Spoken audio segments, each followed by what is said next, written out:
నేను అని స్ఫురణ స్పందన ప్రతి వ్యక్తికి, ప్రతి మనిషికి, ప్రతి మానవుడికి, ప్రతి నరుడికి, ప్రతి వారికి నేను, మీరు, వారు, వీరు మనందరికీ స్వానుభవంతో స్ఫురించుట సహజ స్వయం అనుభవమే. స్వయం అవగాహన అందరికీ ఉంది అని మాత్రమే నిర్గుణ చైతన్య ఎవరికి వారే స్వయం ప్రబోధ, స్వయం సూచనల, స్వయం అవగాహన సహజంగా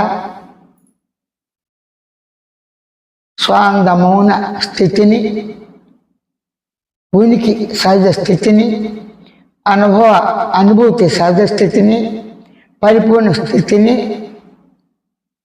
మౌన సహజ స్థితిని గుర్తించవచ్చు, గమనించవచ్చు, తెలుసుకొనవచ్చు అని మాత్రమే సవినయంగా విజ్ఞప్తి చేస్తున్నాను, ప్రతిపాదిస్తున్నాను, ప్రకటన చేస్తున్నాను. మరి చాలామంది అడుగుతూ ఉంటారు,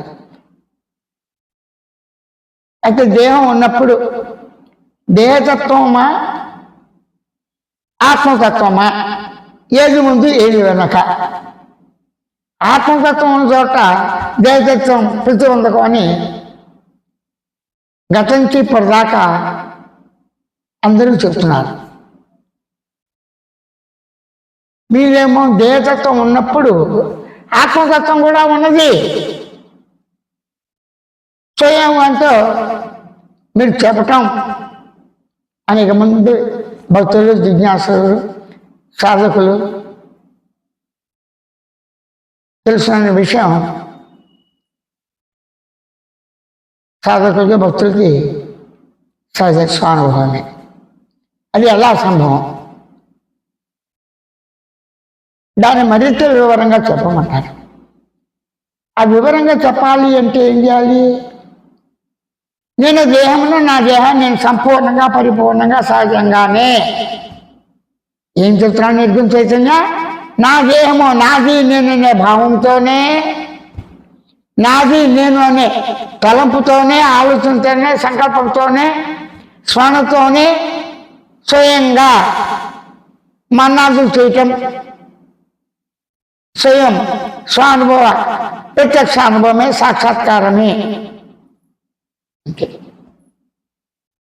అంటే దేహతత్వం అది మనోతత్వం కావచ్చు, బుద్ధి కావచ్చు, అంతకరణ తత్వం కావచ్చు, స్వప్న మెలకు జాగ్రత్త తత్వం కావచ్చు అని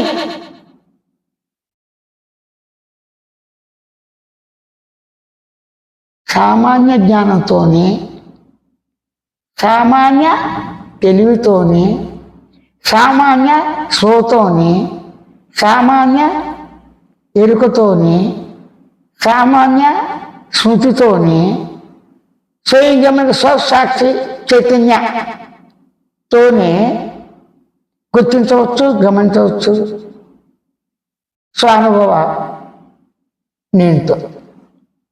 స్వానుభవంగా నేను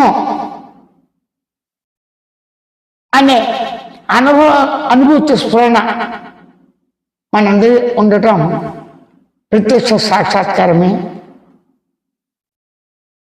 ప్రత్యక్ష దర్శనం, ప్రత్యక్షమైన అనుభవం. దీని పేరు అనేకం పెట్టుకోవచ్చు, నామరూపాలుగా పెట్టుకోవచ్చు, పెట్టుకోకపోవచ్చు. మామూలుగా చెప్పాలంటే నేనున్నాననే శబ్ద లక్షణం నేనుకు మాత్రమే, నేనున్నాననే ధ్వని లక్షణం నేనుకు మాత్రమే, నేనున్నాననే ధ్వని నిశ్శబ్ద శబ్ద చలనాదులు స్వయంగా భావించవచ్చు, తలంచవచ్చు, సంకల్పించవచ్చు. ఇది ప్రత్యక్ష అనుభవమే కదా. ఎవరికి వారే దేహంతో ఉన్నాను అంటంలోనే మనోతత్వంతో ఉన్నావు. దేహతత్వంలో దేహం అనే ఒక దేహం అనే అక్షర సముదాయంతో దేహ పదార్థం దేహంతో పదార్థం మనకు ఉన్నది. దేహం తాను గ్రహించుట, గుర్తించుట, గమనించుట, తెలుసుకుంటా అసంభవం. ఎందుకు? దేహానికి నేను దేహం అనేటువంటి గ్రహింపు లేనే లేదు. దేహం జడ పదార్థము అయినప్పటికీ చేతన పదార్థం. జడ చేతనంతో దేహ పదార్థం ఉన్నది, దేహేంద్ర పదార్థం ఉందని అనుకునేవాడుగా నువ్వు ఉన్నావుగా. అనుకునేవాడు లేకుండా భావించేవాడు లేకుండా, అంటే అనుకునేవాడే భావించేవాడు, సంకల్పించేవాడు, ఆలోచించేవాడు, తలంచేవాడు, స్మరించేవాడు, మనం చేసేవాడు. వేరే సమాన పర్యాయ పదాలు. అందుకే మనమే దేహంగా ఉన్నాను, సుఖంగా ఉంది, కొంచెం బాధగా ఉంది, స్వప్నంగా ఉంది, సుఖదుఖాలతో ఉన్నాను. నిద్రలో సుఖదుఖాల ప్రసక్తి లేకుండా, సామాన్య జ్ఞానం అనేటువంటి ఎరుక లేకుండా ఉన్నదని ఎరుకుతోనే, సామాన్య ఎరుకుతోనే, సామాన్య స్పృహతోనే, సామాన్య జ్ఞానంతోనే, సామాన్య తెలుగుతోనే స్వతహాగా స్ఫూర్తిత స్ఫురణ ఉన్నది. నేను, మీరు, వారు, వీరు అందరం, ఆమె, అతడు అందరం కూడా ఉనికితో, అనుభవానుభూతితో నామరూపాది దృశ్య పదార్థమైన దేహ పదార్థంగాను. ఇక్కడ ఏం చెప్తాను? నామరూప దృశ్య పదార్థం ఏంటి? మనకి చూసిందేది కన్ను. కన్ను దేని సంబంధం? దేహ సంబంధం. కన్ను దేహాకారంగా ఉందని ఎవరైనా అంటారా? ఎవరు అంటారు? కన్ను దేహం యొక్క అవయంగా తీసుకుంటాం. అంటే దేహానికి వేరుగా కన్ను ఉందని, కన్నుకు వేరుగా దేహం కానీ, కన్నుని ఫోటో తీస్తే దేహం ఫోటో కాదని, దేహ ఫోటో చూరుతుంది కన్నుని ఎవరైనా అంటారా? అంటారు. దేహం అంటేనే దేహ పదార్థంతో కూడా అనుకునేవాడు, తెలుసుకునేవాడు, గమనించేవాడు, గుర్తించేవాడు, భావించాడు, మనం చేసేవాడు, సుఖదుఖాలతో, భయాందంతో, దేహ పర్యంతం గుప్పుడు బూర్లు అయ్యేంత వరకు మనం చేస్తూనే ఉంటాడు. ఇక్కడ మనం ఎవరికి వస్తుంది? అనుకునేవాడికి, స్వయించేవాడికి. స్వయించేవాడు మనం చేసేవాడు, కదిలేవాడు, కదలనివాడు, స్థిరంగా ఉండేవాడు, లేనివాడు అని అనుకునేవాడు తానేగా. అంటే తను తానే స్వయంగా ఉన్నాడు ఉనికితో, తను తానే ఉన్నాడు స్వయంగా అనుభవంతో, తను తానే ఉన్నాడు స్వయంగా స్వయ స్మరణతో, స్పృహతో. మీరు మామూలుగా అలాగే ఉండండి. కళ్ళు మూసుకున్నా తెలిస్తే స్వయం గమనిక స్వానుభవమే. స్వానుభవంలో స్వయం గమనిక సహజమే. స్వానుభవంలో స్వయం సాక్షి చైతన్యం సహజమే. పదాలు ఇటు ఒట్టే తెలుస్తాయి. స్వయం సాక్షి చైతన్యం సహజ స్వానుభవ అవగాహన ఉంది. స్వానుభవ అవగాహన, స్వీయ అవగాహన, స్వ అవగాహన, స్వకీయ అవగాహన స్వానుభవ దేహ పదార్థమే. స్వానుభవ దేహ పదార్థమే స్వానుభవంగా నేను దేహాన్ని, నా దేహం నేనే సంపూర్ణంగా పరిపూర్ణంగా అనుభవిస్తున్నాను అని అనుకునేవాడేగా. అంటే ఈ పదాలన్నీ తాను అని అనుకునేవాడికి. ఆ తానన్నా, నేనన్నా, నాదన్నా, నాది నేనన్నా అన్ని తానే, తను తానే స్వయంగా, మనకు మనమే స్వయంగా, ఎవరికి వారే స్వయంగా ఉన్నాము. ఎలాగా? స్వయంగంతో, స్వయం సాక్షి చైతన్యంతోనే. ఏం చెప్తాను? స్వయం సాక్షి చైతన్యంతోనే స్వయం గమనిక సహజం. స్వయం జ్ఞాన స్ఫురణతోనే స్వయం అనుభవం సహజం. స్వయం జ్ఞాన స్ఫురణ, స్వయం సాక్షి చైతన్య స్పృహ, స్వయం ఎరుక, స్వయం తెలివి, స్వయం జ్ఞానం స్వతహాగా అనుభవ సిద్ధమే.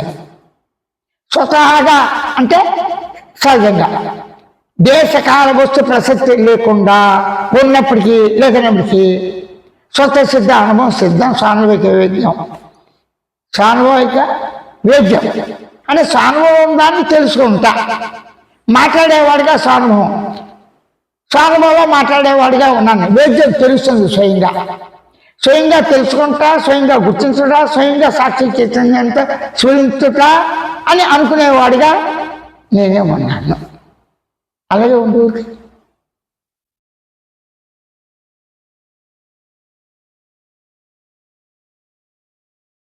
కన్నులు మూసిన కన్నులు తెరిచిన స్పృహబునికి సహజ స్థితి సహజమే.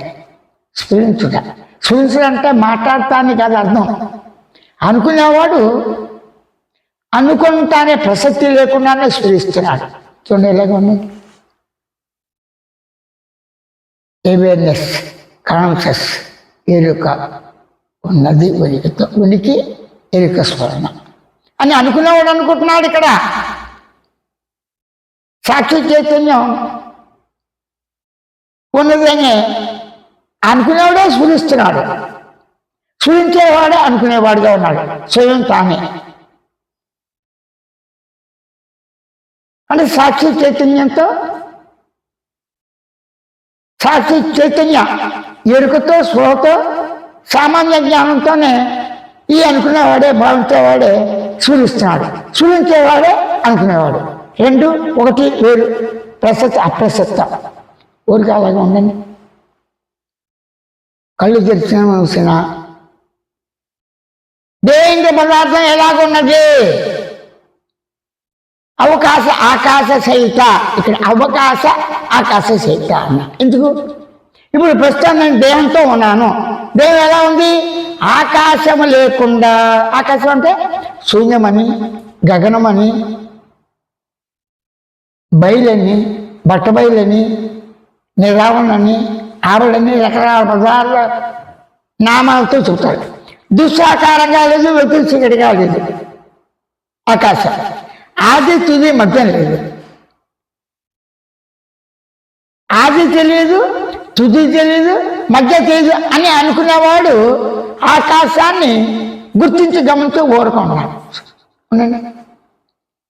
ఆకాశాన్ని స్వయంగా గుర్తించి గమనించి తెలుసుకొనవచ్చు అని మాత్రం విజ్ఞప్తి చేస్తుంది. అలాగే ఉన్నాయి. అప్పుడు సహజంగా ఈ అనుకునేవాడికి బయట శబ్దాలు, లోపల శబ్దాలు. బయట అంటే ఇప్పుడు కారు శబ్దం వినపడింది, ఫ్యాన్ శబ్దం వినపడింది, ఫోన్ వస్తే ఉంటుంది. ఎప్పుడంటే వీళ్ళ చప్పరిస్తూ ఉంటూ కూడా ఆ రుచిని అనుభవిస్తూ, అంటే జ్ఞానేంద్రియాలతో వాటి రుచులు, వాసనలు అన్నిటినీ కూడా అనుభవిస్తూ కాన్షియస్ ఉందిగా. అని నీకు అనుకునేవాడిగా నీకే తెలుస్తుందిగా. అప్పుడు అనుకునేవాడు సామాన్య జ్ఞానమేగా, విశేష జ్ఞానం కాదుగా. ఇది సామాన్య జ్ఞానం అంటే గుడ్డివాడు, అంధుడు, చెవిటివాడు, బదిరుడు, మగవాడు, రోగి, పుట్టుతో ఉన్నవాడు, కాళ్ళు చేతులు లేనివాడు, కేవలం మొండం శీలంతో ఉన్నవాళ్ళు ఉన్నారు కదా. ఊళ్ళు మనుషులే కదా, మానవులే కదా. ముందు సంపూర్ణ అవయవాలతో ఉన్నప్పటికీ కన్నుతో కూడినటువంటి దేంద్రాదులతో మధ్యలో కన్ను పోవచ్చు, గుడ్డడవచ్చు, కుంటాడవచ్చు. వీళ్ళందరూ మానవులేగా. అంటే ప్రతి మానవుడు అంటే మానవ జాతి అంటే ఏంటి? ఇక్కడ జాతి పక్కన పెట్టు. మానవుడు అంటే ఇది వంకరగా ఉండొచ్చు, పొట్టిగా ఉండొచ్చు, పరిగెత్తచ్చు, దొరలొచ్చు, ఎలాగైనా ఉండొచ్చు. ఏం కావాలి? ఫస్ట్ ముందేమో చాలా ఉంటే చాలు. కాలు చేతులు లేకుండా మండం తలతో ఉంటే ఏదో పేరుకి అలా ఉండి పుట్టిన వాళ్ళు కూడా ఉన్నారుగా. కానీ మనందరం కూడా సంపూర్ణంగా దేహంతోనే కనుతో దేంద్రియ పదార్థంగా ఉన్నాము అని మానవులు ఉన్నారుగా. అప్పుడు ప్రతి వారికి ఏం కావాలి? హాయి, ఆనందం, ప్రశాంత కావాలి. నేను ఉన్నది స్వానుభవంగా, నేను ఉంటిని స్వానుభవంతో, నేను ఉన్నాను స్వానుభవంతో, స్వానుభవం నేను నేను అనే ఒక నేను ఉన్నది అంటారు. ఒక నేను అక్కడ ఒక అక్షరం ఉందంటారు. అక్షరాలు ఎన్ని ఉన్నాయి? ఆ చ ర ము. దాని అర్థం ఏంటి? క్షరం ఉంటే నశించేది, అక్షరం ఉంటే నశించింది. ఇట్లా అర్థాలు తీస్తారు. నాన్న అర్థాలు తీయచ్చు కూడా. కానీ ఇక్కడ అలా చెప్పట్లేదు. నేను శబ్దం, నేను చలనం, నేను ధ్వని, నేను భావం, నేను గమనిక, స్వసాక్షిత్వ చైతన్యం, నేను శృతి, స్వయంగా గుర్తించడం, స్వయంగా సామాన్య జ్ఞానంతో, సామాన్య తెలుగుతో, సామాన్య భావంతో, సామాన్య సంకల్పంతో నేను ఉన్నది, నేను ఉన్నాను, నేను ఉంటున్నానే. నేను, మీరు, వారు, వీరు, ఆమె, అతడు, ప్రతి వారు కూడా ఎవరికి వారే, ప్రతి వ్యక్తి, ప్రతి మనిషి, ప్రతి నరుడు, ప్రతి మానవుడికి స్వానుభూతి సహజమే. స్వానుభూతినే గమనించగా, గుర్తించగా, తెలుసుకుంటా, అనుకుంటా సహజ స్వయం అనుభవగానే ప్రత్యక్ష దర్శనమే, ప్రత్యక్ష సాక్షాత్కారమే. ఇదే స్వరూపతత్వం. అంటే స్వరూపతత్వం అంటే ఏంటి? అంటే స్వరూపతత్వం ఉండుట, ఉనికి, ఉనికితో, స్వయం అస్తిత్వంతో. ఆకాశం ఉన్నది, ఆకాశం నుండి ఆకాశం లోపల బయట ప్రసక్తి లేకుండానే అవిభాజ్యంగా, అపరిచ్ఛిన్నంగా, అవిచ్ఛిన్నంగా కోటాను కోట్ల అణువులు, ధూళి, రేణువులు ఉన్నాయి. ఇది కన్నుతో కొంతవరకు చూడవచ్చు. దృశ్య రూపణంగా వికారం పొందుతూ, అంటే పరిణామం పొందుతూ, అణువులన్నీ కలిసి పరిణామం పొంది భూమి తయారైంది. దానిలో వాయు కణాలు, అగ్ని కణాలు, జల కణాలు, మట్టి కణాలు అన్నీ కలిసి ఒక ముద్దగా తయారైంది. మరి ఆ భూమిలోంచి ఏం పుడుతున్నాయి? భూమి అంటే ఏంటి? దేహమే. భూమి అంటే పంచభూత పదార్థం, నింగి, నేల. ప్రస్తుతానికి భూమిలో పుట్టి పెరిగి లేచేది మాట్లాడేవాడేగా. మాట్లాడేవాడు, గమనించేవాడు, గుర్తించేవాడు, తెలుసుకునేవాడు వ్యక్తిగా ఉన్నా, సమిష్టిగా ఉన్నా. అంటే వ్యక్తిగా కేవలం వ్యక్తిగత దేహంతో, పరిమితి దృష్టితో, లేదా సమిష్టిగా ఎక్కువగా. ఆకాశం వ్యక్తి సమిష్టి ప్రసక్తి లేదు. వ్యక్తి అంటే చిన్నది, సమిష్టి అంటే మొత్తము కాదు, చిన్నది కాదు. ఆకాశం ఎలా ఉంది? పరిపూర్ణంగా ఊరికి అవగాహనతో, పరిపూర్ణంగా అనుభూతిగా, పరిపూర్ణంగా మౌనంగా, సశాంత మౌనంగా ఉన్నది అని ఎలా చెప్పగలవు? ఇప్పుడు చెప్పేవాడు వినేవాడు, బోధ చెప్పేవాడు, బోధ వినేవాడు. బోధ చెప్పేవాడు పురుష ప్రయత్నంతో నేను ఉన్నానంటున్నాడా? ప్రతివాడు నేను ఉన్నాను అన్న శబ్దాన్ని ప్రయత్నం చేస్తాడా? సహజంగా వస్తుందా? నేను ఉన్నాను, నిద్ర నుంచి ఇప్పుడే లేచాను. నిద్ర సహజం, కళ సహజం, మెలకు సహజం. ఈ మూడు దశల అవస్థలు కూడా ఈ నేను ఉన్నది. నేను ఎలా ఉంది? నేను లక్షణాలు ఏంటి? గమనించగా, గుర్తించగా, తెలుసుకుంటా, జ్ఞాపకంతో ఉండుట, భావించగా, స్మరించగా. ఇవే కదా. ఈ లక్షణాలు లేకుండా నేను శబ్దం చెప్పండి, వీళ్ళు పడదు. స్లో ఉంటేనే కదా నేను శబ్దం, ఎరుకుంటే కదా నేను శబ్దం, సహజ తెలివి ఉంటే కదా నేను శబ్దం, సర్వ జ్ఞానం ఉంటే కదా నేను శబ్దం, నేను ధ్వని, నేను కదలిక అన్నీ. కానీ నేను ఉన్నాను అంతే. నేనున్నాను. నేను ఎలా ఉన్నాను? మానవుడుగా మాత్రమే, వ్యక్తిగా మాత్రమే, మనిషిగా మాత్రమే, నరుడుగా మాత్రమే నేనే ఉన్నాను అంతే చాలు. అంటే నేను దేహంతో ఉండు, దేహ పర్యంతం ఉంటాను. ఎలా పర్యంతం అంటే దేహం కొంతకాలం ఉంటుంది, ఎప్పుడైనా పోవచ్చు, గుప్పుడు బూడిదైపోతుంది. పుట్టిన వాళ్ళందరూ కనీసం ఒక రోజైనా వచ్చిన ఉంటారా? ఉండాలని నియమం లేదు, నిబద్ధత నియమాలు లేవు భస్మం అవటానికి.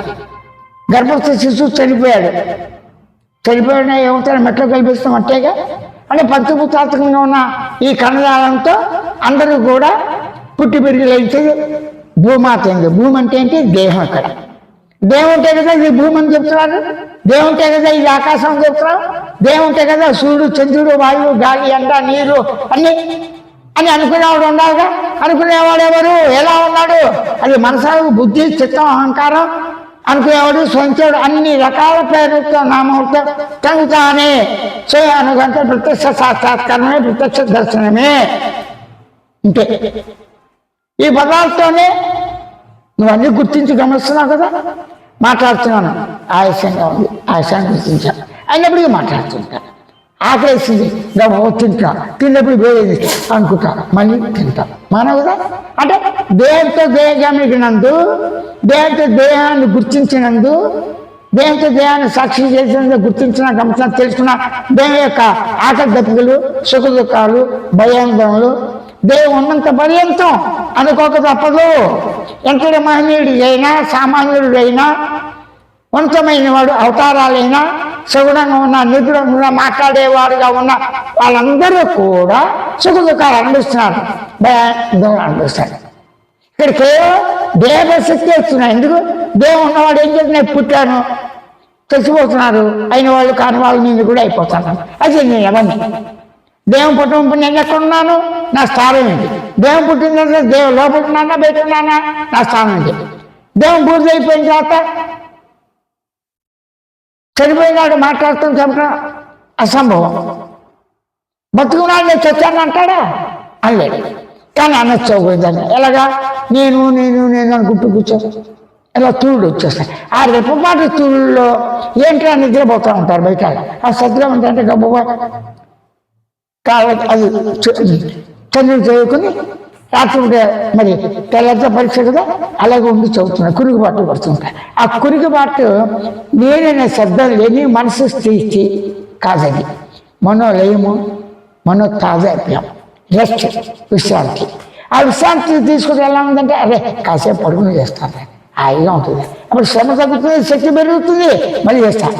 3 రోజులు నేను దేహంతో పని చేస్తే మెంటల్ వచ్చేస్తుంది, మైండ్ కొట్టేస్తుంది, మెదడు కొట్టేస్తుంది. నిద్ర లేకపోతే సెకండ్ ఉండలేము.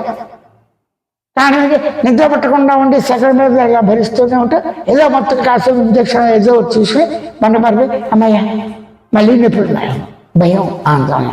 కానీ దేహ పర్యంతం నీవు నీ గమనిక ఉన్నది. ఎలా ఉంది? సహజ జ్ఞానంతో ఎరుకుతూ ఉంది. ఎరుకుంటేనే స్వ ఉంటేనే ఎరుక స్వ పర్యాపదాలు. స్వ ఎలాగుంది? సత్యార్థ పరిపూర్ణ మౌనంగా ఉన్నది. ఈ పదాలు తెస్తున్నాను ఎందుకు? సత్యసానందం అనేది ఒక టెక్నికల్ పదం. సత్ అంటే ఉనికి, ఉండుట, పదార్థం. పదార్థం ఎలాగున్నది? దేహ పదార్థం ఉంది, దుస్సాకారంగా నామరూపాలతో మారుతుంది. నువ్వు ఏదైతే దుస్సాకారంగా వెళ్తురు వచ్చేటట్టే శ్మశానంతో ఉన్నావో, గుడ్డివాడు ఉన్నాడు, వాడికి వెళ్తూ తెలియదుగా. శ్మశానుభూతుల్లోని రోజుకి తను పెరగటం, ముసాడవటం, రోగం అవటం, రావటం అన్ని అనుభూతులు కదా. కానీ శ్మశానుభూతితో కుంటాడు కావచ్చు, గుడ్డాడు కావచ్చు, పక్షావతరుడు కావచ్చు, మహనీయుడు కావచ్చు, అవతార పురుషుడు కావచ్చు. ఈ దేహాన్ని దుస్వరూపంగా నామరూపాలతోనే అస్థి బాతి ప్రియ. ఈ నామరూపాలతో ఉన్నది వికారం పొందుతూ, పరిణామం పొందుతూ ఎప్పుడు ఉంటుంది. ఏ విధంగా? అరే 10 రోజులు అయిపోయింది, పిల్లవాడు పుట్టాడు, సరే డ్రైవర్ పన్ను పెట్టలేమయ్యా, ఈ పిల్లాడు విరోచన తగ్గదు, 6 రోజులు పుట్టాడు, చనిపోయాడు అని తల్లిదండ్రులు బాధపడతారు కదా. అలాగే అందరూ బాగుంటారు. ఈ అబ్బాయి మూగ అబ్బాయిగా పుడితే సాటాడు బాగా ఉంటాడు, రాగద్వేషాలు ఉన్నా లేకపోయినా బాధపడతాడుగా, తనగా మాట్లాడతాడు, ప్రయత్నిస్తాడు, నెత్తిగా ఉంటుంది. కాబట్టి ఒకరినొకరు పోటీగా చూసుకుని ఉంటారు. పోటీ ఉంటుంది ఇక్కడ. ఒక మనిషి ఇంకో మనిషి ఉన్నాడని ఒప్పుకుంటే ఏమవుతుంది? పోటీ తయారవుతుంది. అలాగే నేను ఉన్నాననే ఉనికితో ఇంకో ఉనికి ఉంటుందా? చూసు. అసలు ఉన్నాననే ఉనికి ఎలా ఉంది? దేహం ఉన్నంత మేర, దేహం ఎంత మేర ఉంది? అణువులతో విజృంభిస్తుంది, అవిభాజ్యంగా, అపరిచ్ఛిన్నంగా, వికారంతో, సగానికి దేశకాల వస్తువులతో పరిణామం పొందుతుంది అని ఆకాశం చెప్పదు కదా. ఆకాశాన్ని మార్పు లేదు కదా. కాస్త ఆకాశాన్ని, గగనాన్ని, శూన్యాన్ని పరిపూర్ణంగా చెప్పుకోవచ్చు. ఎందుకు? నువ్వు కనిపెట్టు, ఆకాశం మొదలు మధ్య కనిపెట్టు, వెళ్ళండి, విచారణ చేసుకోండి, అభ్యంతరం మాకు లేదు. ఆ విచారణ కన్నా ఏం చేస్తున్నారు? ఈ దేయో వీడికి ఇంకా వయసు వచ్చింది, పెళ్లి కాలేదు, ఈ అబ్బాయి ఇంత అయినా కూడా అలర్చరిగా తిరుగుతున్నాడు, చదవట్లేదు, మా అమ్మాయిలు పుట్టారు, వాళ్ళు చదువుతున్నారు, సుఖమైంది, పెళ్లి సంబంధాలు సరిగ్గా రాలేదు, కాబట్టి తన సంతానం గురించి, తన భార్య గురించి, ఇటు తల్లిదండ్రుల గురించి, రక్త సంబంధం గురించి, తల్లి తండ్రి గురువు అతిథులతో ఉన్న ఈ యొక్క మానవ సమాజంతో సహకారంగా ఉండేటువంటి ప్రకృతి యొక్క వనరులతో, ఆ వనరులో మేకలు, కోళ్ళు, మనుషులు వస్తారు. కానీ అందరూ ఆకలి తీసుకునే పదార్థంగా ఉన్నాము. అది ఎలా చెప్తారు? ఒంటరిగా దేహంతో 10 మంది వేసుకుని వెళ్తున్నాం రాత్రిపూట. పశువులు ఎట్లాగైతే తల దిక్కు పారిపోయారు. ఆ పశువులాడు కింద పడిపోయారు, పరిగెత్తారు. ఈ లోపల పెద్దవాళ్ళు చూస్తుంది, ఆ పశువులాడు చూస్తుంది. అది అనుకుంటుంది, ఈ పిల్లాడిని ఎందుకు చంపటం, దయచేసి దాన్ని చంపబుద్ధి కాదు.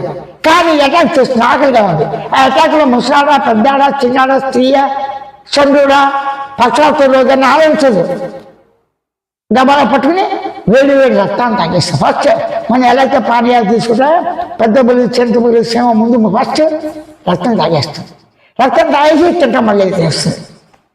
చూడు, మంచిగా తాగకుండా, ద్రవ పదార్థం లేకుండా వెళ్తుంది అలాబట్టి ఉండదు కదా.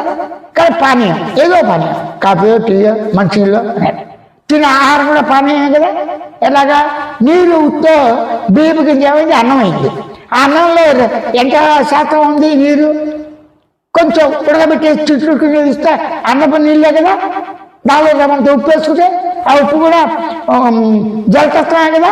ఆ ఉప్పుతో ఉన్నటువంటి ఆ వరి, ఆ అన్నాన్ని ఆ గంజులు వేసుకుని ఆ ఉప్పు జల సంబంధమే కదా. తిని బతికే వాళ్ళు కూడా ఉన్నారు, దాని ఆహారంగా తీసుకునేవాళ్ళు ఉన్నారు, కేవలం గాలి ఆహారం తీసుకుని జీవించేవాళ్ళు ఉన్నారు. అట్లా ఆ విధంగా మీరు కూడా చేస్తే చేయండి, మానేయండి, అది మీ ఇష్టం. ఇప్పుడు ఏంటి మళ్ళీ వచ్చేప్పటికి ఈ దేహ పదార్థంగా ఉన్న నేను ఆకాశంతో ఎలా ఉన్నాను? ఆకాశ సృష్టితో దేహ ఆకార ప్రసక్తి అప్రసక్తం, అణువుల ఆకార కలిగిన ప్రసక్తి అప్రసక్తం. అణువులు విచ్ఛిన్నం అవుతే వాటికవే వాటి తెలుస్తాయి. ఈ క్రమ పద్ధతి, ఈ నీతి నేను పెట్టలేదు. అయితే మధ్యలో కొన్ని పదాలు వస్తాయి మనందరికీ. లేదా నేను దేహాన్ని, అది నీ దేహం ఎవరు సృష్టించా? మా అమ్మ నాన్న అంటాడు ఒకడు. ఈ దేహం ప్రకృతి ధర్మం కదా, జంతువులు సృష్టించిన మనకి కాదు కాదుగా. ఈ దేహం సృష్టించే భగవంతుడా, పరమాత్మ ఉన్నాడురా, దేవుడు ఉన్నాడురా అని కొంతమంది, లేదు ప్రకృతి ఉందండి. ఇవన్నీ కోట్ల మంది లేకుండా ఉన్న ఎక్కువ శాతం మంది లేదు. వీళ్ళు ఎక్కువ శాతం మంది ఏంటి, దేహం ఉన్నదంటే డబ్బిచ్చుకోవలేదు, తపస్సు చేశారు. ఈ దేహం కావాలని కోరుకోవట్లేదు. ఎప్పుడు కోరుకున్నావు? దేహంతో పాటు నిద్ర రావాలని కోరుకున్నావా? కళ రావాలని కోరుకున్నావా? మెలకు రావాలని కోరుకున్నావా? నువ్వు కోరుకుంటే వచ్చాయి. నువ్వు కోరుకుంటే వచ్చే పోమంటే పోతాయా? నిద్ర రాకుండా ఉండవచ్చా ఎవరైనా? కళ రాకుండా ఉండవచ్చా ఎవరైనా? మెలకు రాకుండా ఉండవచ్చా? లేవు. కానీ నువ్వు కోరుకోలేదు, వాటికి ఏవో వచ్చిపోయినాయి. కానీ నువ్వు కోరుకోపోయినప్పటికీ వాటికి ఏవో వచ్చిపోయినాయి మాత్రమే నీకు స్వయం అవగాహన ఉన్నది. స్వయంగా గుర్తించావు, గమనించావు, తెలుసుకున్నావు, స్వయంగా అనుకుంటూ స్వయంగా అనుభూతితో ఉన్నావు. దేని అనుభూతితో ఉన్నావు? దేని పదార్థం అనుభూతితో ఉన్నావు. మరి దేహం కానీ దేహేంద్రియాలు కానీ పంచభూతాలతో ఉన్న ఆకాశ అవకాశమైన శూన్యంతో ఖాళీ అంటే నువ్వు ఉన్నావు కాబట్టి ఖాళీ కాదు, నువ్వు అనుకుంటున్నావు. ఈ ఖాళీ వెతులు కాదు, చీకటి కాదు, 2 ముక్కలు, దాని మూలం లేదు అంటే దాని మూలాన్వేషణ చేస్తావా? నేను దేహాన్ని, నేను ఎక్కడికి పుట్టిన నమస్తే ఆకాశం మొదలు చివరి వెళ్తానికి ప్రయత్నించండి, అభ్యంతరం లేదు. అణువులు మొదలుతో వచ్చాయి. నేను శబ్దం అణువు స్వసానుభూతి.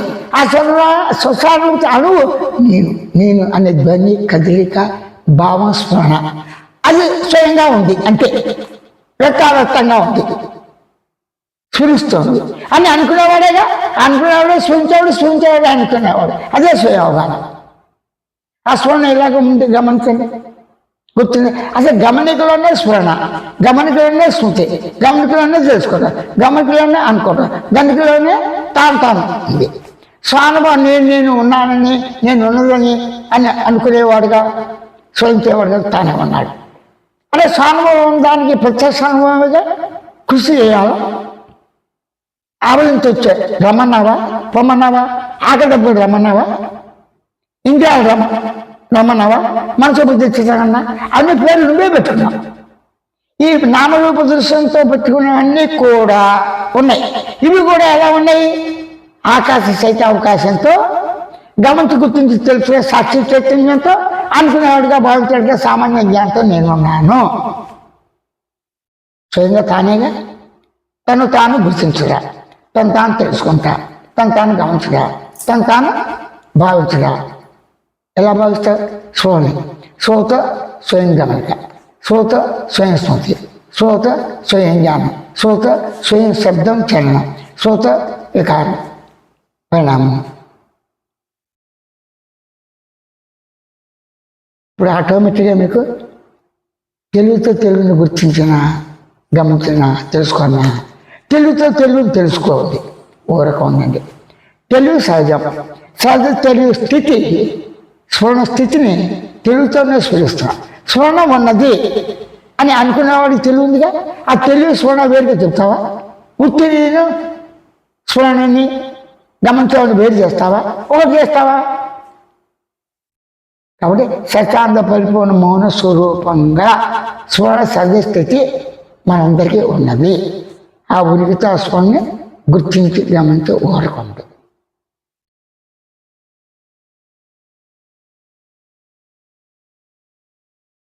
అనుకునేవాడు దేవునితో ఉన్నప్పుడు కన్ను ఉన్నా లేకపోయినా ఆకలి అప్పుడు గుర్తించి అమ్మ ఆకలి ఇస్తుంది అంటాడు. అయితే వెర్రి వాళ్ళు అయితే అక్కడే పోస్తారు. ఇవన్నీ సహజంగా ఉంటున్నాయి కదా. అంటే ఇవన్నీ రమ్మలేదు పొమ్మలేదుగా. అసలు నేను అనే పదాన్ని నువ్వు రమ్మన్నా పొమ్మన్నావని నీకు వచ్చిందిగా సందేహం. నీకు సందేహం రావాలంటే సమాధానం దొరకాలి. నేను ఎవరిని? దానికి సమాధానం కూడా ఉండదు. ఎందుకు? నేను ప్రశ్న లేదుగా. నేను ఎవరిని ఏంటి? గమనించే లక్షణం స్వానుభవం ఉంది, గమనించేవాడివి. గుర్తించే లక్షణం ఉంది, జ్ఞాపక స్వరూపి. తెలిసిన లక్షణం స్వానుభవం ఉంది, తెలియగలవాడివి. అంటే సాక్షి చైతన్యంతో గమనించేవాడిగా, స్వయం జ్ఞానంతో స్ఫురించేవాడిగా, స్వయం భావంతో అనుకునేవాడిగా, స్వయం అనుభూతితో ఉరికితో, స్వయం అనుభూతితో సహజంగా ఆనందంగా ఉన్నావు. ఆనందం ఉన్నది. ఆనందం ఎలా ఉందని నువ్వు అనుభవిస్తున్నావు? దేవం ఉండబట్టి నాకు ఆనందం ఉంది. అయ్యో కుంటిది అయిపోయింది, ప్రపంచం ఎలాగా నా పని చేస్తున్నప్పుడు మాట్లాడతాను. అంటే దేవ దృష్టి నీకు పరిమితి అపరిమితితో ఉన్నప్పటికీ సంబంధం లేదు. పరిమితి ఏంటి? నీ శరీరం వరకే. నేను నా ఇల్లు వాకలు తోడేడా చాలంటాను. అలాగే ఉండే సమాజంలో ఎలా కుదురుతుంది? భూమిలో పుట్టి బెరిగించేవాడు నువ్వు భూమిలోనే పుట్టి బెరిగిస్తావు కదా. అటు భూమిలో ఉన్నటువంటి ఆహార పదార్థాలతో తీసుకోవాలి కదా. మళ్ళీ మొదలుకొద్దాం. ఆహారం గురించి మనుషులను చంపుతుంది పెద్ద పులి. అయ్యి మరి జీర్ణం అవుతాయా లేదా? పెద్ద పులి మనుషులను చంపుతుందా, ఎముకలు నవిలేస్తుందా? నెత్తులు తాగేసి కండలు తినేసి మొత్తం తినేసి వదులుతాయి. ఆ చుట్టుపక్కల హైనాలు ఏవో ఉంటాయి కదా, అవి పిక్కు తింటూ ఉంటాయి. ఆ నక్కలు ఇవి తింటుంటాయి, వదిలేస్తాయి. అప్పుడు పురిగానే ఉంటుంది, ఎముకలు ఉంటుంది, అస్థిరంగా ఉంటుంది, మొత్తం ఉంటుంది. మీకు ఎవరు తినరు కదా. కానీ కొండ శిలువ ఏం చేస్తుంది? చిన్నావుల్ని పెద్దావుల్ని, అది పెద్ద కొండ శిలువ ఆనకొండ అయితే మింగేస్తున్నాయి కదా. మింగేసిన తర్వాత దాని మలినాన్ని విసర్జించేప్పుడు ఎముకలు పడి ఏమైనా వస్తుందా? తెలియదు. మనిషి మింగేశాడు గింజల్ని, అరుదవుతా మనం విసర్జించిన మల పదార్థాలు వచ్చేస్తాయి కదా, ప్రత్యక్ష అనుభవం కదా. ఏంటి? పిల్లకాయ మింగేస్తుంది, డల్లేస్తుంది, దాదంతా మింగేస్తుంది. పిల్లకాయ నిలబడిపోతే కొన్ని రోజులకి ఏమవుతుంది? ఫంగస్ పుట్టి నల్లగా బూజు వచ్చేస్తుంది, లోపల దిగంతా తినేస్తుంది, మొత్తం డొల్ల మిగులుతుంది. ఏదైనా సరే. కాబట్టి మానవుడు సంపూర్ణంగా ఆహారంగా తీసుకునేటువంటి జీవి ఏది? ఆనకొండలు పైకాన్ అంటారు అనుకుంటా. అదే కొండ శిలువలు పెద్ద ఉంటాయి, అవి మింగేస్తాయి కదా. మరి కోడిని మొత్తం మింగేస్తుంది కదా. మింగేసి మల పదార్థాలు ఈకలు అవి వదిలేస్తుందా? కోడిగా మింగేస్తుందా? గుడ్డుగా మింగేస్తుందా? ఆవుగానే మింగేస్తుందిగా. మనిషిగానే మింగేస్తుందిగా. ముందు చుట్టేస్తుంది, తల నుంచి మింగుతున్నాం ప్రారంభిస్తుంది. లేదా కర్మకాల కాలు దగ్గర మింగేస్తుంది. చుట్టేసినప్పుడు చేతులు నడవుగా అలా వస్తూ మెల్లగా చక్కగా చోట చుట్టుకుంటుంది అజగర వృత్తి అన్నారు. అంటే అజగరం అంటే కొండ శిలువ, దానికి సంబంధించిన జాతీయ పెద్ద ఆనకొండలు శుభ్రంగా తిని చొట్టు వేసుకునే లాగా ఉంటాయి. లేదా చెట్టు కొమ్మరికి ఇలా చుట్టేసుకుంటే లోపల చచ్చిపోవటంగా జీర్ణం అయిపోతాడు మొత్తం. అలా ఉంటాడు. ఆ విధంగా మనిషి జాతి అంతా ఎవరికి, జంతు జాతికి ఆకలి రూపంగా తీర్చుకోవటానికి ఉపయోగించుకుంటున్నాయి అవి. కానీ మనిషి ఏం చేస్తున్నాడు, జంతువుల్ని పక్షుల్ని అన్నిటినీ చేసి కేవలం మెటల్స్, రాగి, ఇత్తడి, బంగారం, వజ్రాలు ఇవి ఎక్కువ కావాలి, ఇవి ఉంటే ఐశ్వర్యం. అంటే దీని గురించి దాచి ధనమిచ్చింది. ధనం అన్నప్రసాదాన్ని తీసుకోకుండా, సంతాన ధనం లేకుండా ఎవరైనా ఉంటారా? ధనాన్ని మింగుతాడు, తింటాడా? డబ్బులు తింటాడా? కదా, సంతోషం అన్నపూర్ణ. ఇది పేర్లు పెట్టాడు మన మానవులు. సరే, పేర్లు పోయినప్పటికీ అన్నీ కూడా తెల్లేసి ఆకలి దెబ్బకి పానీయం కావాలి అయితే. అంటే పరస్పరం ఆకలి దెబ్బకి జీవిస్తున్నాం మానవుడితో సహా. కానీ మానవుడికే సందేహం వచ్చింది. జంతువులు కానీ పక్షులు కానీ వృక్షాలు కానీ సందేహం రాలేదా? నేను ఎవరిని, నన్ను కొట్టద్దు, నేను ఇంకా ఎదగాలి, నాకు ఎందుకు వస్తున్నావు, రెమ్మలు ఎందుకు వస్తున్నావు అని ఎప్పుడైనా అడ్డగిస్తే అడిచెట్టు గెలేస్తుంది. ఒక గెలేసాను వెంటనే కొట్టేస్తాడు గెల. లేకపోతే ఆ కాయ ఇలా ఉండగానే కొట్టేస్తాడు. రకరకాలుగా ఉపయోగించుకుంటారు. కానీ మనిషి శరీరాన్ని అవి అలా ఉపయోగించుకోవు కదా. ఎక్కడ ఉపయోగించాలి? లేని చంపేస్తాం, ఆ దుప్పుని చంపేస్తాం, దాని చర్మాన్ని మనం వచ్చుకుంటాం. అది ఏను దంతాలు ఉపయోగించుకుంటాం. అలాగే పెద్దోళ్ళు వాటిని చంపేసేసి అమ్మేసేసి తినేవాళ్ళు తింటారు. అటుకు తినే పెద్ద కూడా తినేస్తారు. ఆదిలో అన్ని జాతులు తినేసేవాళ్ళు. కానీ ఈ జాతి కొన్ని తినరు, అవసరంతో పడతారు. కోతులు తినేవాళ్ళు ఉన్నారు. కోతులకి ట్రైనింగ్ ఇచ్చి వాటి ద్వారా ఇంకో జంతువులు పడతారు. పక్షులు ట్రైనింగ్ చేసి ఏ పౌరాన్ని కొట్టుకొస్తే ఆ పౌరం తింటే దమిస్తారు. ఈ పెద్దలు పౌరాలు చేస్తారు. ఇక్కడికక్కడ సందేశాలు ఉంటాయి. అంటే జంతు జాతిని, వృక్ష జాతిని అన్నింటినీ కూడా స్వాధీనం చేసుకున్నాడు తగినంతగా. ఏ విధంగా చెట్లు తినడానికి పిచ్చుకలు వస్తాయి. ప్రతి చెట్లు బలంగా వలేసేసి ఆ తోటలు కానీ చిన్న చిన్నవి కానీ వృక్షాలు కానీ పెద్ద దాకా కాపాడుతాడు మానవుడు. అవసరం నరికేస్తాడు అడ్డొస్తాడు నిర్దాక్షిణ్యంగా. అప్పుడు నిర్దాక్షిణ్యంగా పెంచిన చెట్లను నరకగాలండి. అది ఇది చెట్టుకుంటూ ఉన్నాయి లేదో కానీ ఏదైనా శిథిలమైన శరీరాన్ని ప్రాణం ఉంటే చాలు కాబట్టి కాల్చి వచ్చినాడికి నేను ప్రాణంతో రక్షిస్తూ నా బతకా ఉంది అంటాడు. నీకు డబ్బు కావాలి, ప్రాణం ఉంటే ప్రాణం కావాలంటాడు. కొందరు కాదు నాకు డబ్బే కావాలంటే చంపేసి పోతాడు. పోతే ఇది అవుతారు, బాబు నీకు కావాల్సింది తీసుకెళ్ళి నన్ను వదిలే అంటాడు. శాస్త్రంగా మాట్లాడితే వాళ్ళు వెళ్తారు. కానీ పరస్పరం చంపుకుంటా తింటాం, జన్మం చేసుకుంటా ప్రకృతిని ఎత్తి మనం ప్రకృతి పుట్టి బెరిగిలు ఇస్తున్నాం కాక. అప్పుడు నువ్వు అడవులు ఎందుకు వంటగా ఏదైనా తినేస్తున్నావు. రాక్షసులు తింటారా, భూతాలు తింటాం, దయ్యాలు తింటాం. అవి ఉన్నాయా లేదో వదిలేసాను. ఉన్న వాళ్ళకి ఆ ఫీలింగ్ ఉంటుంది, లేని వాళ్ళకి ఆ ఫీలింగ్ ఉంటుంది. ఫీలింగ్ అయితే ముఖ్యం. కానీ జంతువులు ఉంటే నీ ఫీలింగ్ ఉంటుందా? అంతేనా అడవులేండి, మన శిష్యాలు ఉన్నాయిగా ఆ అడవుల్లో వెళ్ళండి, కొండల దగ్గర అడవులు వెళ్ళండి. అన్నామల్లి కొండలని తిరుపతిని ఆ కొండల లోపలికి వెళ్తే ఏమవుతుంది? గుడుకుని మింగేస్తాయి పాములు కానీ ఇవి కానీ తేళ్ళు కాటేది ప్రకృతితో వచ్చినది. కాబట్టి చావు తథ్యం, కాలం అమూల్యం. మళ్ళీ మన జన్మ వస్తుందా లేదా తెలియదు, లేదని చెప్పలేం, ముందేం చెప్పలేం. అది ఎవరి నమ్మకం అది. ఇంకొకరి నమ్మకాన్ని మనం విమర్శించకూడదు. కారణం ఏంటి? ఏమీ లేదు అన్నాను. ఓకే, ఏమీ లేనప్పుడు నీకు ఎవరు ఇచ్చారు అర్హత? చెట్లన్నీ పెట్టినప్పుడు దాన్ని తప్పే అర్హత నీకు ఎక్కడుంది? కోసుకో, కాయ కోసుకో. అదే ఏమి ఏం చేస్తుంది? చిన్న చిన్న చెట్లు మింగేస్తుంది. పిచ్చుకలు తోటకూర లాంటి వాటిని తినేస్తాయి. అది కాకుండా కొన్ని ఉంటాయి కదా పెద్ద పెద్ద పురుగుల్లాగా వస్తే మెడసల దండు అలా వచ్చాయి, వేలాది లక్షలు వచ్చి అలా దిగుతాయి. ఆకులు మట్టం తినేసి మట్టం తీసేసిపోతాయి. కూరగాయలు వరి కానీ ఏదైనా వాటి ఆహారం అంటే లక్షలాది వచ్చేసి ఒకసారి దిగుతాయి, 2 నిమిషాలు కబలించి వెళ్ళిపోతాయి. దీన్ని బట్టి ఏంటి?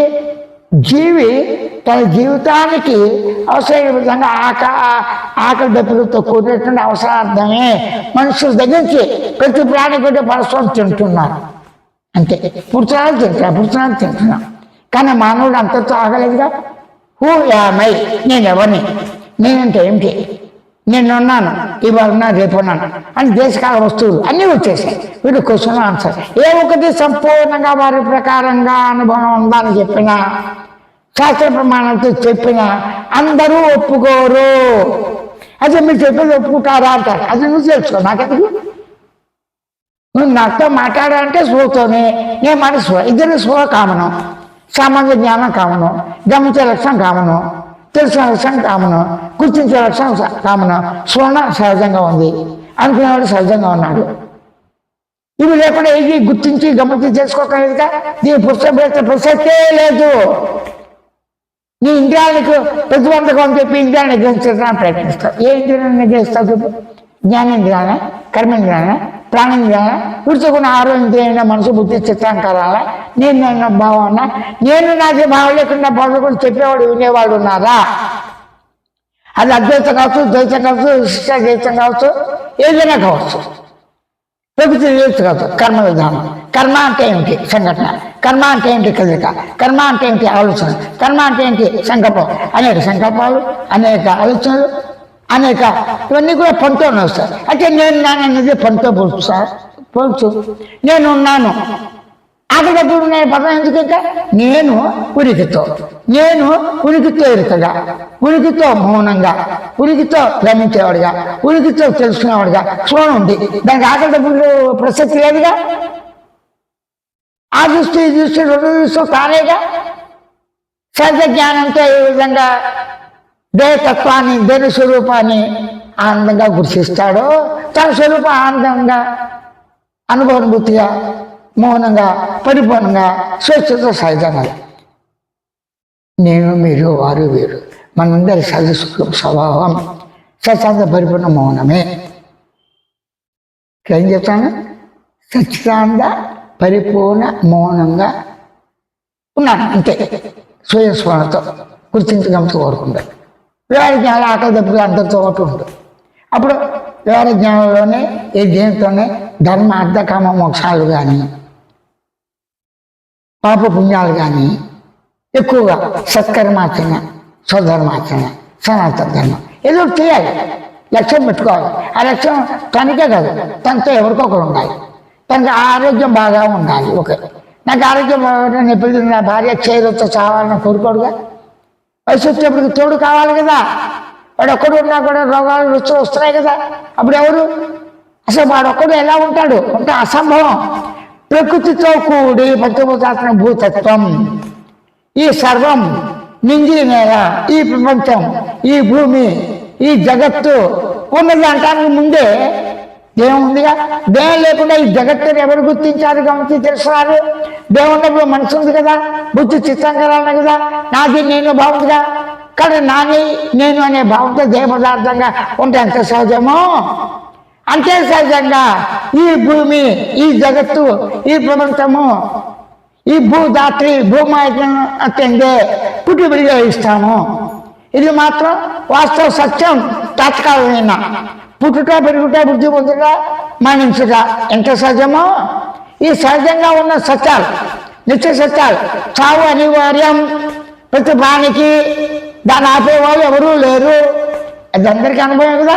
చావు రమ్మని లేదు, బొమ్మ లేదు, వాటికి వచ్చిపోతాయి. నిద్ర వచ్చిపోతుంది, కళ వచ్చిపోతుంది, మెలకు వచ్చిపోతుంది. గమనించి గుర్తించి తెలిసిన వాడికి సహజంగా ఉన్నాడు. గమనించిన వాడు అనుకోడు, గుర్తించిన వాడు అనుకోడు. అనుకునుట అనే దాన్ని ఏంటో గమనించడా, గుర్తించి తెలుసుకుంటా పదార్థంగా ఉన్నాడు. మనందరం పదార్థంగా ఉన్నాం. పదార్థంతో తన్మయత్వంగా ఉన్నాం, విలీనంగా ఉన్నాం, అనేక రకాలుగా ఉన్నాం. అన్ని తానేగా. అంటే తను తెలుసుకోవటం ఏంటి? కొత్తగా అవగాహన అవటం ఏంటి? అవగాహన దాన్ని కంట్రోల్ చేస్తావా? ఎలా చేయగలవు? అసంభవం. కాబట్టి కంట్రోల్ కానీ, విచారణ కానీ, మూలాలు అన్వేషణ కానీ అప్రసక్తం సమయంలో.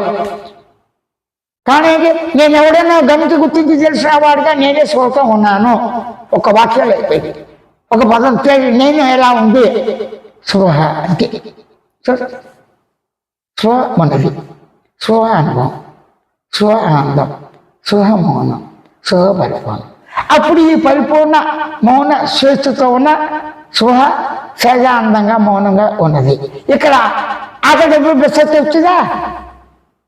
రాలేదుగా. అంటే నీ శబ్దం భావం గమనించి గుర్తించి తెలిసిన లక్ష్యంతో ఉన్నది.